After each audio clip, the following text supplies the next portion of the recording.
Welcome to the garage, ladies and gentlemen. Peter Clayton behind the camera. I'm Jeremy Cordeaux, and this, for the next little while, is the Court of Public Opinion. We're just musing, Pete and I, as to how fast the year was going. I don't know, are we going to take a break at the end of the year, Pete? Oh, look, I'll leave that up to you. I don't know. I don't know. Well, people can let us know what they think. Yes. Tell us to keep going or tell us to shut up. That's all right. Let's talk about health.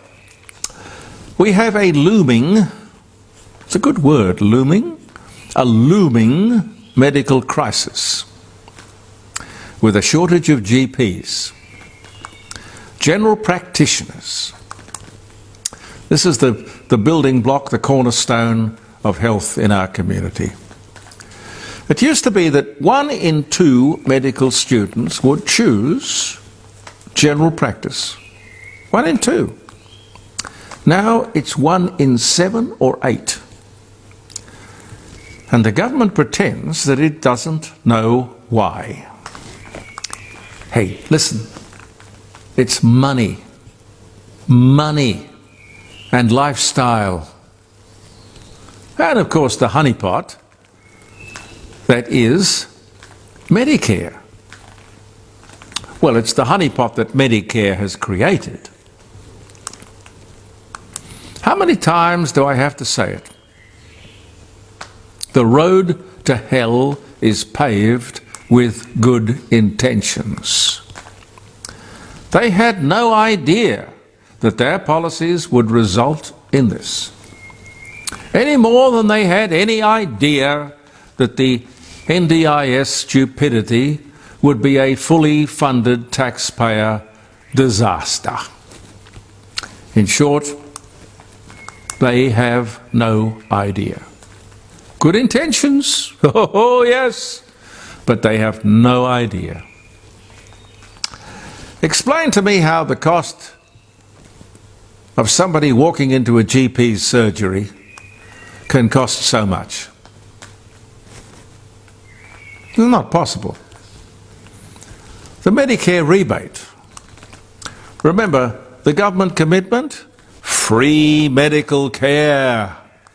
No one was suffering before Whitlam and Medibank, and then later Medicare. No one was suffering. There was no ramping, no problem with general practitioners. The rebate at the moment is about $44. That's when you walk into the doctor's surgery, the doctor gets $44 from the taxpayer. That doesn't make it free. It's not free. You walk into the doctor's surgery, that's what it costs for the doctor to sit there. Now, that doctor is running a business.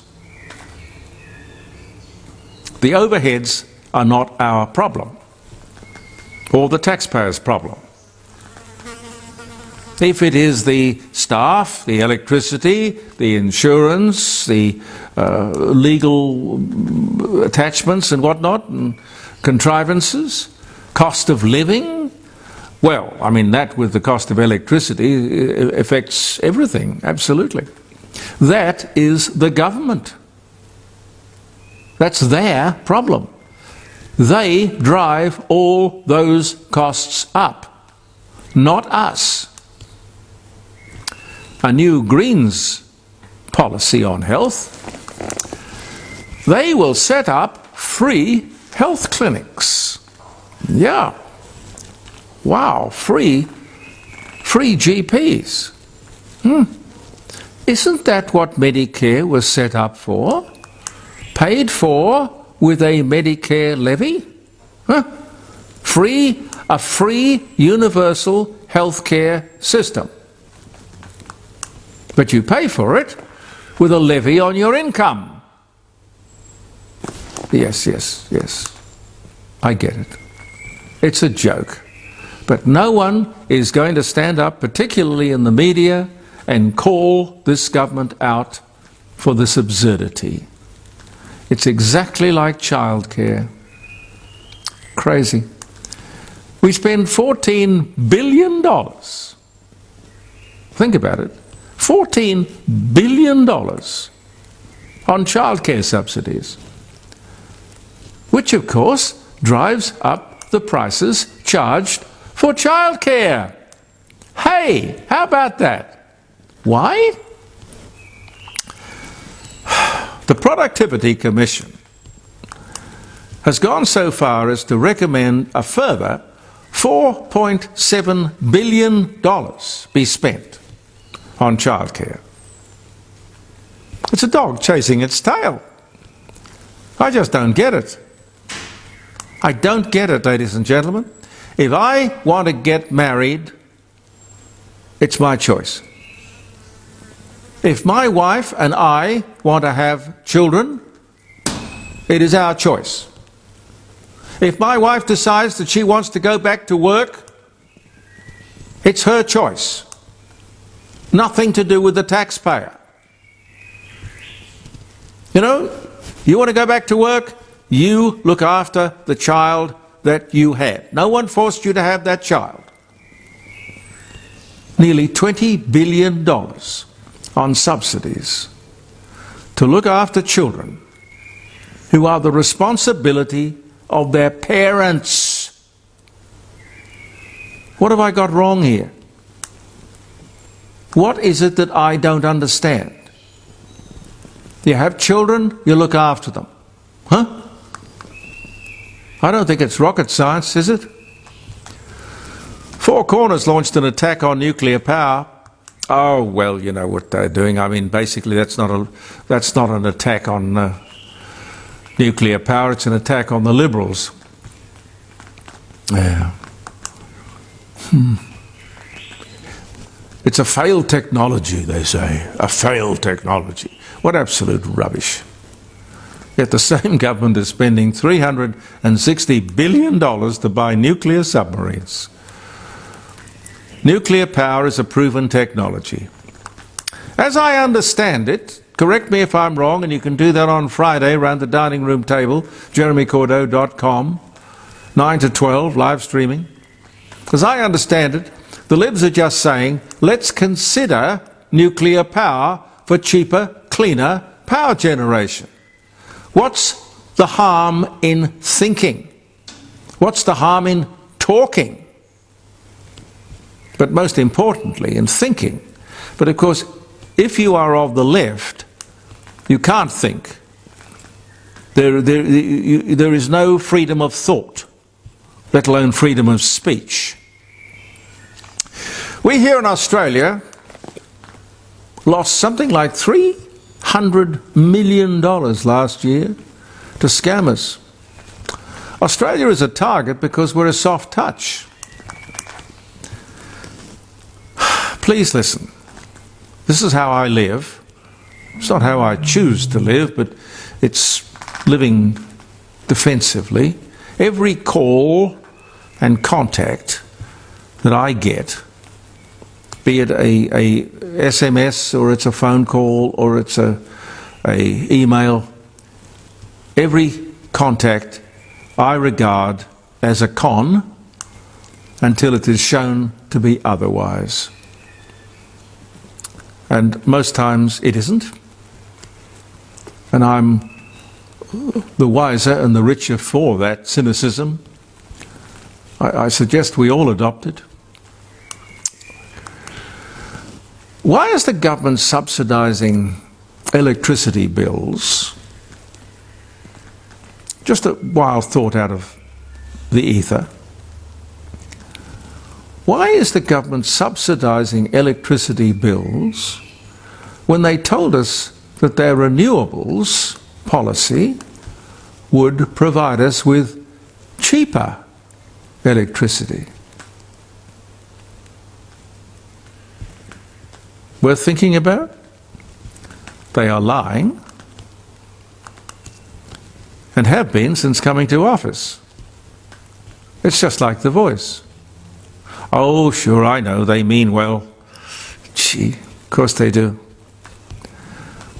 Yep, The Chinese can use our cheap coal to benefit their economy and their people, but we can't.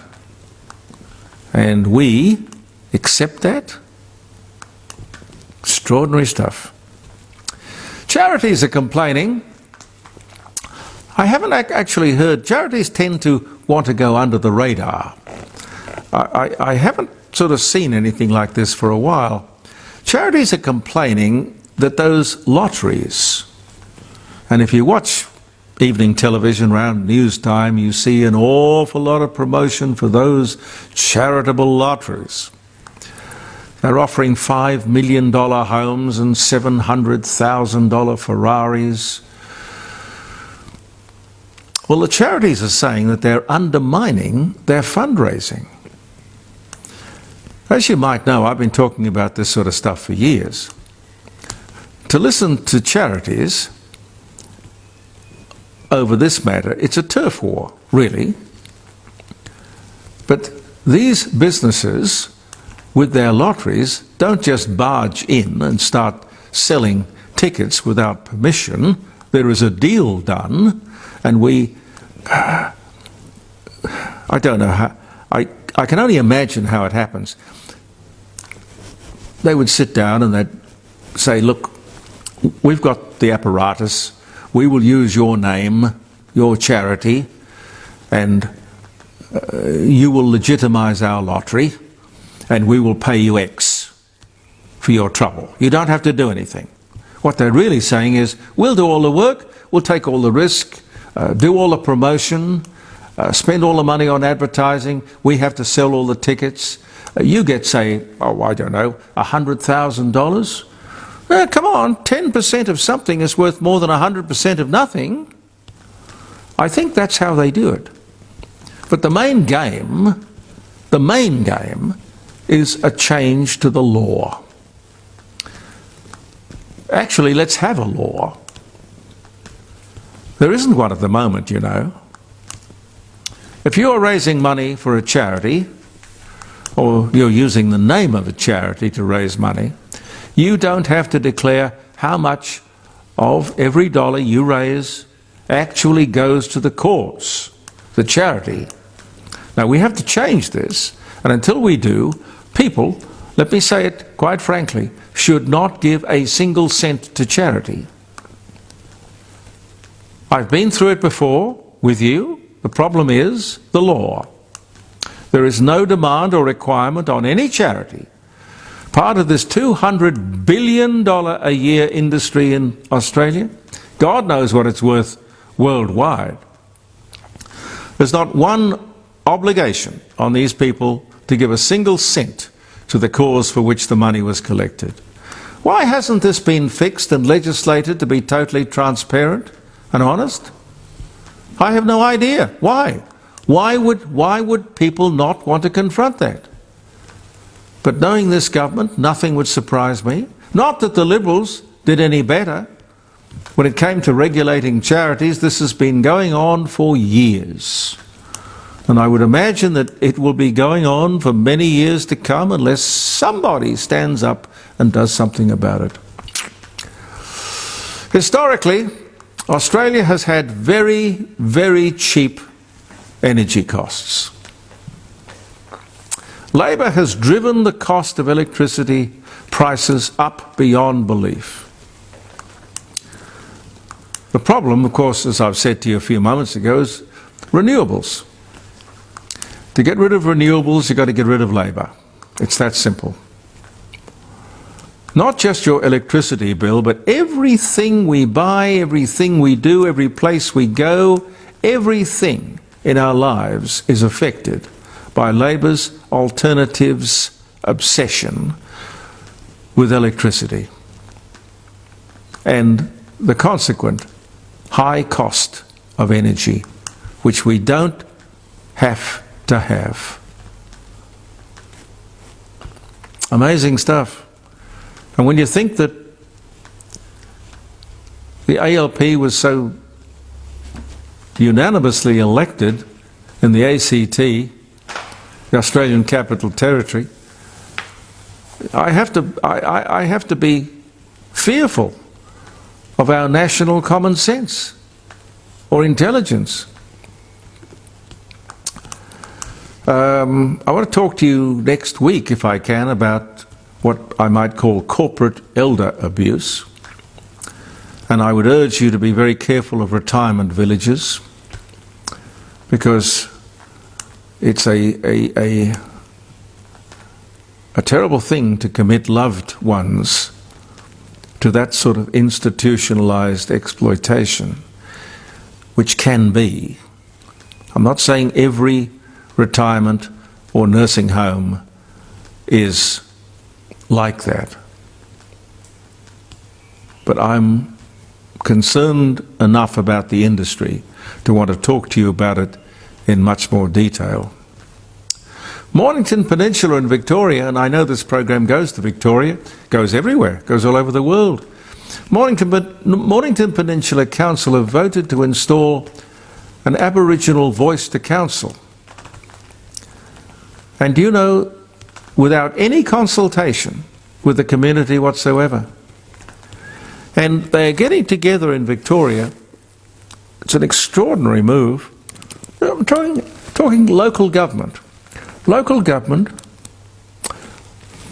wants councillors before the council elections to declare their position on Middle Eastern politics, on, free Palestine stuff. What in God's name can local government in Victoria or Australia possibly have to do with Middle Eastern politics? And yet that is something they are wanting to have taken into consideration when the good people of Victoria vote in municipal elections. What a lot of rot. Pathetic stuff, ladies and gentlemen. If you want to have an influence over foreign affairs, stand for federal politics and go into the foreign affairs department. Local government has nothing to do with foreign policy. Gee whiz. Now, don't forget the Rising Sun, one of our wonderful sponsors. 60 Bridge Street at Kensington. It is a beautiful old atmospheric building, open fires, high ceilings, made of handmade bricks. I was going to say convict, but we didn't have convicts here. They're just beautiful handmade bricks. 1845 was the year. But that doesn't mean to say that you're going to be caught short on any of the modern conveniences of going to a beautiful restaurant or a bar. The Rising Sun Inn has got history, it's got atmosphere. Grant will take very good care of you. Jackie's coming in on Friday, by the way, to the dining room table, because they've got a really big year next year. It's a really big celebratory year for the Rising Sun. And they've got a bit to celebrate, like their award for the best inn and bar in South Australia. Wonderful. The Rising Sun Inn, 60 Bridge Street at Kensington. Happy birthday if you're having a birthday. October the 23rd. On this day in 1923, the US Patent Office issued an American inventor. His name was Sebastian Hinton. He came up with a playground climbing structure known as monkey bars. Patent number 1471465, if you're interested. 1923, golly. Apple released the iPod in 2001. Not the iPad, the iPod. Is there a thing called an iPod? I don't know the difference. I don't either. During World War II, Britain launches a major offensive at El Alamein, Egypt. 1954, Britain, France and US agreed to end occupation of Germany, but the El Alamein Egyptian offensive was 1942. Walt Disney, the animated film Dumbo was released in 1941 on this day. Michael Crichton, American novelist. The Andromeda Strain, Congo, screenwriter for Jurassic Park, ER, television, film producer. Twister, The Looker, born in Chicago. Michael Crichton. He died in 2008, but born this day in 1942. He had a fine body of work. One of the first modern plastic surgeries in the West was performed by Joseph Courpoul on a soldier's nose in England using Indian techniques. 1814. Because I thought plastic surgery was invented by a New Zealander. In fact, that's where the phrase was coined, plastic surgery. I must look that up. Marcus Brutus, Roman senator, most famous for, he was one of the assassins for Julius Caesar, commits suicide. He was born in 85. He died in, 42 BC. In 1942, all 12 passengers and crew aboard the American Airlines DC-3 airliner killed when it was struck by a U.S. Army Air Force bomber near Palm Springs, California. Among the victims is composer Ralph Ranger, who was famous for writing Thanks for the Memory, which was Bob Hope's theme song. That was 1942. Ryan Reynolds, Canadian-American actor, The Proposal, The Green Lantern, Deadpool, born Vancouver, 1976. Adele releases her single, Hello, becomes the first song with more than 1 million downloads in 1 week. Hey, are we there yet, Pete? A long way short of that. What's Adele got that we haven't? Yeah, I quite like it. I do. You do? Yeah. She's not very country. No. Yeah. I like that song that you... Oh, Emmylou Harris. Emmylou Harris. When I Was Yours. When I Was Yours and You Were Mine. I might try and put that on the end and... Can you do that? Yeah. And if Facebook knock it back on though before Yeah. I publish it. They're a bit funny about that. Richard Nixon agrees to turn over the White House tapes, 1973. It'll sort of teach you to go around recording stuff without getting permission. The world's a tricky place. Too many lawyers, Pete. Too many lawyers. Women take the day off in Iceland to commemorate International Women's Year, shutting the country down for a day on this day in 1975. Johnny Carson, American comedian and TV host, The Tonight Show, born in Iowa. He died in 2005, 1925. What I loved about him was that he made everything look effortless. He was just the consummate professional, Johnny Carson. A one-off. Thank you so much for being with us. Do join us on Friday around the dining room table when Elder Fine Art and the Rising Sun Inn will present our live streaming jeremycordeaux.com 3-hour radio show. And I hope you might give us a ring and have a chat to either me or some of our guests. Believe in yourself. I'm Jeremy Cordeaux. Peter Clayton and I'll be back next week. Thank you for viewing The Court of Public Opinion. This person's been a dear friend of mine for a long time, and a friend of my husband's before me, so she's also my friend-in-law. That's right. It's all yours, Emmy. All right. Well, I'm pleased to be here tonight as a songwriter, because I probably went through the world's longest writing block of about 6 years between writing songs. And so I guess now that I've appeared publicly on this show, I'm going to have to keep on writing. At least one a year. So I'm going to do one that you will not have heard. This is my newest composition.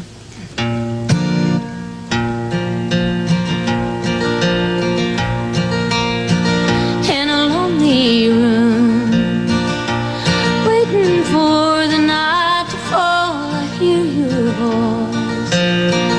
And every whippoorwill that calls, and it takes me back to a better place and a sweeter time when I was yours and you were mine.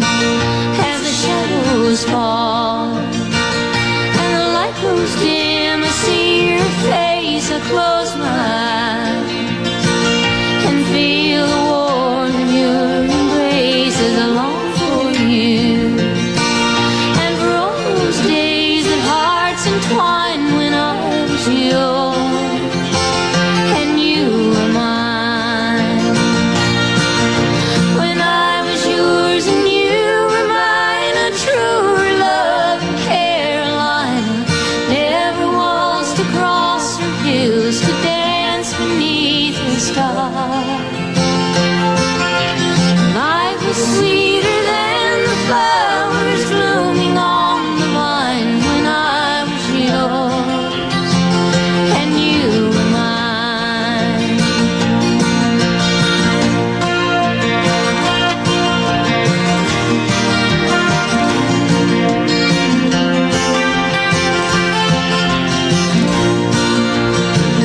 So I lay my head on a pillow soft and stained with tears. I cried for you through all the long and lonely years of when I dreamed, till the morning sun has come to shine, then I'll be yours and you'll be mine. Yes, I will go back to a better place and a sweeter time when I was yours and you were mine.